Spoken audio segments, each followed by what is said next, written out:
tan idinka rabo oo hawshiina ah waxay tahay qofka Soomaaliyeed oo idin yimaada oo xaq raadiska ah inuusan idinka noqon qofkaas oo xaqiisa la dudsiyo inuusan idinka noqon inuu qofkaasi meesha ugu dambaysa wax ka soo raadiyay oo idinka ah inaad siisaan qofkaasi xuquuqdiisa siisaan qofka daalimka ah oo ummadda dhibka ku haya oo runtii xaq darrada wadana ina ummadda ka qabataan inay kala caddahay wanaaga iyo xumaanta inay kala caddahay ummadda halkan timaada islaam iyo hadda halkan igu timid halkan intaan soo galay oo ooyis waxaan hubaa kubaanku saas oo kala ah inay hor yimaadaan marka waxaa la rabaa marka naxariistii ka soo diintiini iyo aaminkeedin aaminay in qofkaas ooyaya uu ku noqdo oo xaqiisii la qaatay ama xaqiisii la dudsinayo isagoo faraxsan oo aaminsan inuu leeyahay dawlad iyo garsoore caadil ah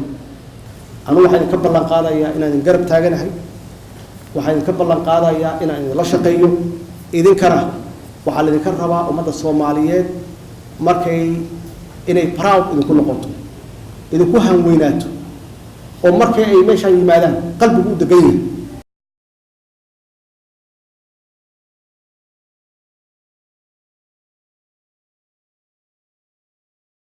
boqol iyo sagaashan iyo saddexda dawladood adduunka ka jirta waxaan ku jirnaa kaalinta koowaad ee waddanka ugu musuqmaasuq badan adduunka meeshaan waa meesha lagu saxaayo marka magac xumadaas iyo sharaf xumadaas iyo karaamo xumadaas meesha lagu saxaayo waa meesha maxaa yeelay markii dawladdu ay soo qabato laamaha kale dawladdu ay soo qabtaan qofkii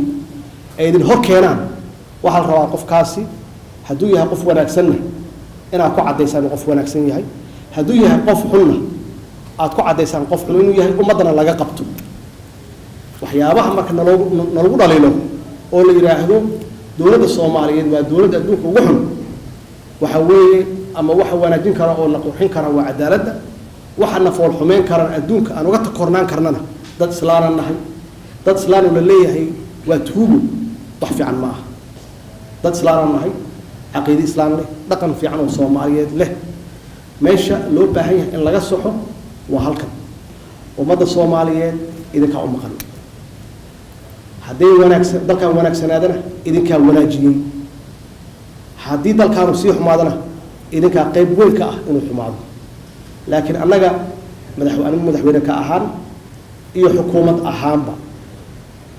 waxa weeye waxaan ku boorinaynaa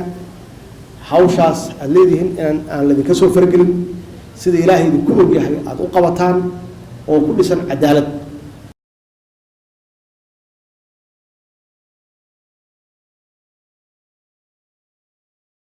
waxaan ugu wallaahi waxaan ugu billaahi waxaan ugu tallaahi inaan ummadda Soomaaliyeed ugu shaqeyno cadaalad